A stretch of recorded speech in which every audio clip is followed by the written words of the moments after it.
ये जो मिलेट्स हैं इनमें बेसिकली ये बहुत ही ज़्यादा लो ग्लाइसेमिक इंडेक्स है। मतलब कि जब हम इन्हें खाते हैं तो हमारे बॉडी में जो ग्लूकोज का रिलीज़ होता है वो बहुत स्लो हो जाता है। जैसे गेहूं चावल खाते हैं ना तो 20 से 25 मिनट में ब्लड में ग्लूकोज रिलीज़ होने लगती है। हम लोग बहुत बार खाना खाते हैं, ये बहुत सारी बीमारियों का कारण बनता है। बहुत ज़रूरी है कि इन्हें हम अपने भोजन में अपनाएं। हमारा स्वास्थ्य तो अच्छा रहेगा ही, पर हमारी खेती और हमारे पर्यावरण दोनों के लिए ये बहुत अच्छा है। पूरे संसार को अपना परिवार समझती हूँ और चाहती हूँ कि मैं सबको सिखाऊं कि इन मिलेट से खाना कैसे पकाया जाता है, ताकि सब लोग इसे बनाएं और खाएं और स्वस्थ और मस्त रहें। नमस्कार दोस्तों, टेक्निकल फार्मिंग में आपका फिर से स्वागत है। यदि हमारा भोजन सही है तो हमें किसी दवाई की ज़रूरत नहीं पड़ेगी, और यदि भोजन सही नहीं है तो कोई दवाई हम पर काम नहीं करेगी। ये मेरा नहीं कहना, ये कहना है डॉक्टर खादर वली का।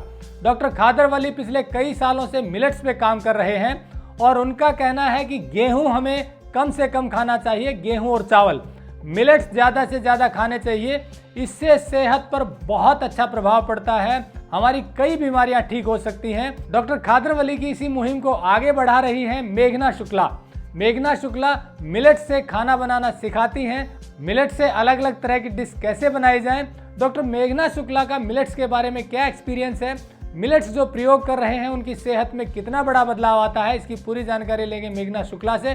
फिल्म को अंत तक जरूर देखिए, क्योंकि इस फिल्म को देखने के बाद आपको मिलेट्स की वो जानकारी मिलेगी जो हमारी सेहत से जुड़ी हुई है। टेक्निकल फार्मिंग चैनल को सब्सक्राइब करें और बेल आइकन भी दबाएं ताकि आगे आने वाले वीडियो की नोटिफिकेशन आपको मिलती रहे। नमस्ते, मेरा नाम मेघना शुक्ला है और मैं जो हमारे पुरातन अनाज हैं, कोदो, कुटकी, माकरा, सामा और कंगनी, इनसे भोजन कैसे बनाया जाए वो सिखाती हूँ। बेसिकली ये काफ़ी पुराने अनाज है, इसमें नया कुछ भी नहीं है। डेफिनेटली अभी फिर से इसे इंट्रोड्यूस किया गया है और एक नए अनाज के तौर पर काफ़ी लोग इसे इस्तेमाल करने लगे हैं, लेकिन ये हमारा बहुत पुरातन अनाज है और लकीली काफ़ी इसकी खेती तो बंद हो गई थी, लेकिन आदिवासियों के पास इनके बीज संभले हुए थे और उन्हीं के थ्रू ये बचे हुए भी थे। अब उनसे बीज लेके डॉक्टर खादर वली हैं, साइंटिस्ट हैं, उन्होंने इन पर बहुत रिसर्च किया और हमें इंट्रोड्यूस किया, री-इंट्रोड्यूस किया इनफैक्ट इन अनाजों के साथ, जो कि हमारे एंसेस्टर्स, हमारे पुरखे तो खाते थे, लेकिन हम लोग इन्हें जानना समझते तो दूर, हमने इनके नाम तक हम भूल चुके थे। तो ये जो मिलेट्स हैं इनमें बेसिकली ये बहुत ही ज़्यादा लो ग्लाइसेमिक इंडेक्स है। मतलब कि जब हम इन्हें खाते हैं तो हमारे बॉडी में जो ग्लूकोज का रिलीज़ होता है वो बहुत स्लो हो जाता है। जैसे गेहूं चावल खाते हैं ना तो 20 से 25 मिनट में ब्लड में ग्लूकोज रिलीज़ होने लगती है। और जैसे हमारे कुछ अनाज जो हम जानते हैं, कम खाते हैं पर जानते हैं, जैसे ज्वार, बाजरा, मक्का, रागी, इन्हें जब हम खाते हैं तो 2 से 3 घंटे में ग्लूकोज रिलीज़ होता है हमारे ब्लड में। लेकिन ये जो अनाज हैं इन्हें जब हम खाते हैं तो इसमें ग्लूकोज रिलीज़ होता है 5 से 7 घंटे के टाइम में। मतलब आप देखिए, आज हमारी एक्टिविटी बहुत कम हो गई है, फिज़िकल काम हम बहुत कम कर रहे हैं, तो हमारी एनर्जी नीड्स भी बहुत कम हो गई है। तो इस तरह से जितनी हमें एनर्जी चाहिए उससे कहीं ज़्यादा एनर्जी जब हमें मिलती है तो वो कहीं ना कहीं बीमारियां क्रिएट करती है ना। तो इन अनाजों को जब हम खाते हैं तो हमें जितना शरीर को एनर्जी चाहिए उतनी ही मिलती है और इसलिए इन्हें खाकर हम स्वस्थ रहते हैं। दूसरी बात यह है कि जब हम गेहूं चावल खाते हैं तो आप देखिए, दिन में कम से कम 5 से 7 बार इंसान कुछ ना कुछ खाता है। सुबह चाय बिस्किट खाएगा, फिर पोहा उपमा खाएगा, उसके बाद रोटी सब्जी खाएगा, फिर थोड़ी देर बाद भूख लगेगी, चाय बिस्किट खा लेगा, फिर कुछ उपमा भेल वगैरह खा लेगा, रात को फिर डिनर करते हैं हम लोग, और कई लोगों को तो डिनर के बाद भी भूख लग जाती है। तो इस तरह हम लोग बहुत बार खाना खाते हैं, तो ये बहुत सारी बीमारियों का कारण बनता है। आपने भी सुना होगा, जो 1 बार खाए योगी, जो 2 बार खाए वो भोगी, और जो 3 बार खाए वो रोगी। तो हम लोग तो बहुत बार खा रहे हैं, है ना। तो इसीलिए जब आप ये मिलेट्स खाते हैं तो इनमें एक तो फाइबर की मात्रा बहुत अच्छी है, तो इन्हें आप खाएंगे ना तो इससे आपका पेट भी बहुत अच्छा भरा रहेगा। और उससे ये होता है कि अगर आप एक 30-40 साल के इंसान हैं या उससे ज़्यादा उम्र है तो आप सिर्फ 2 बार भी खाएंगे ना तो आपका काम हो जाएगा। आपको उससे ज़्यादा खाने की ज़रूरत नहीं पड़ेगी भोजन को, क्योंकि ये आपको सेटिस्फाई भी करता है, मन की भी तृप्ति और तन की भी तृप्ति, मतलब भूख नहीं लगेगी और दिन भर आप एक बार खाना खा के काम कर सकते हैं। दूसरी बात ये है कि इसमें आप जैसे कोई भी खाना खाते हैं तो उसमें हम जानते हैं कि हमें ताकत मिलती है, पोषण मिलता है, लेकिन ये खाना ऐसा है जिसे खा के आपको ताकत तो मिलती, पोषण भी मिलता है, प्लस ये आपके शरीर के टॉक्सिन्स को अंदर से बाहर निकाल देती है। मतलब ये वो खाना है, भोजन है जो शरीर को डिटॉक्सिफाई भी करता है, जिसके लिए हम आप देखिए आयुर्वेदिक सेंटर्स जाते हैं, नेचुरोपैथी सेंटर जाते हैं बॉडी को डिटॉक्सिफाई करने के लिए। लेकिन जब इसे हम भोजन में खाते हैं तो नेचुरली डिटॉक्सिफाई होती है बॉडी, आपकी आंतड़ियाँ भी क्लीन होती है क्योंकि इसमें फाइबर की मात्रा बहुत अच्छी है। ये जो अनाज है ये बहुत ही वर्सेटाइल है, इन्हें आप गेहूं की तरह भी यूज़ कर सकते हैं और चावल की तरह भी। देखिए जैसे गेहूं है तो उसका आप चावल नहीं बना सकते हैं, लेकिन चावल से आप सारी वो चीज़ें बना सकते हैं जो गेहूं से भी बनाते हैं, है ना। तो इसी तरह ये भी एक तरह का चावल की तरह का ही भोजन है। मतलब ये चावल फैमिली का नहीं है, लेकिन इसका भोजन जब आप बनाते हैं तो इससे सारी टोटल वो चीज़ें बन जाती है जो हम चावल और गेहूँ दोनों से बनाते हैं। आपका रोटी हो गई, ब्रेड हो गई, बिस्किट हो गया, समोसा हो गया, खमन, ढोकला, हांडवा, पकौड़े, सब चीज़ें इससे बन जाती है।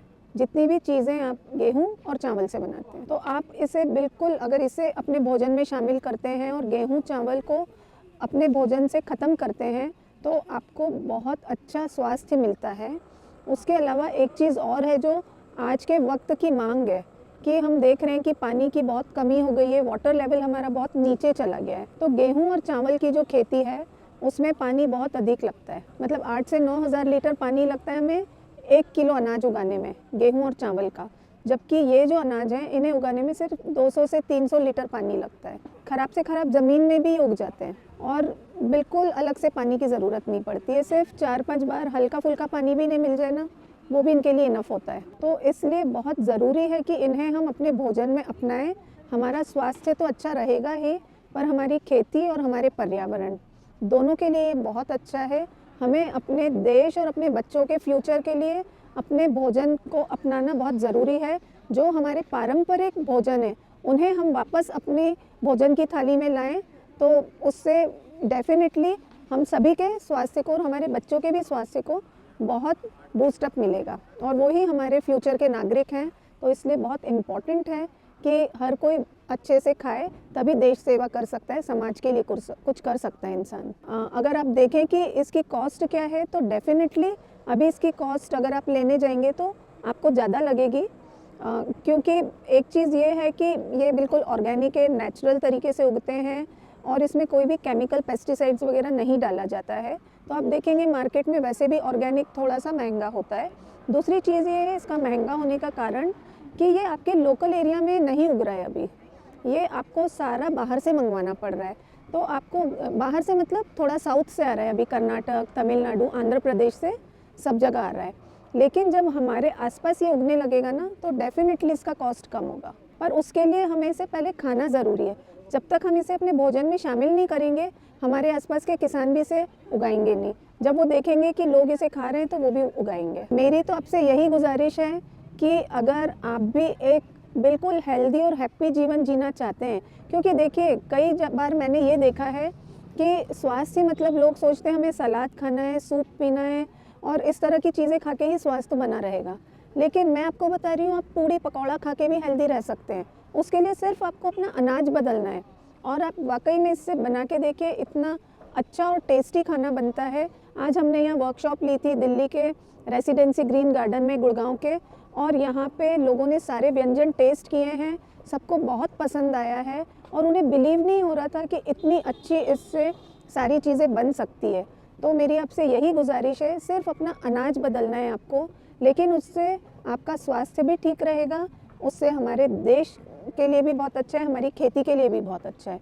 तो ये और कुपोषण की जो समस्या है हमारे देश में, एक्चुअली ये भी उस समस्या का पूरा हल है, क्योंकि पोषण भी इन अनाजों में बहुत अच्छा है। तो सुना आपने, मिलेट्स हमारी सेहत में कितना बड़ा बदलाव कर सकते हैं। हमारी कोशिश है कि किसानों का लाभ बढ़े और आप तक अच्छी चीज़ें पहुँचें, इसीलिए हम आपको ऐसे लोगों से मिलवाते हैं जो हमारी सेहत के बारे में हमें जागरूक करें और जो किसान अच्छी चीज़ें पैदा कर रहे हैं। मिलेट्स की इस मुहिम को आगे बढ़ाने के लिए वीडियो को ज़्यादा से ज़्यादा शेयर कीजिए, क्योंकि आगे भी हम आपको ऐसे ही लोगों से मिलवाएंगे जो या तो मिलेट्स तैयार कर रहे हैं या फिर मिलेट्स के बारे में आपको सही जानकारी देंगे। ऐसी जानकारी भरे वीडियो देखने के लिए जुड़े रहिए टेक्निकल फार्मिंग से। नमस्कार, जय हिंद। अगर आपको यह वीडियो पसंद आया है तो ज्यादा से ज्यादा लाइक और शेयर जरूर करें। साथ ही चैनल को सब्सक्राइब करना ना भूलें।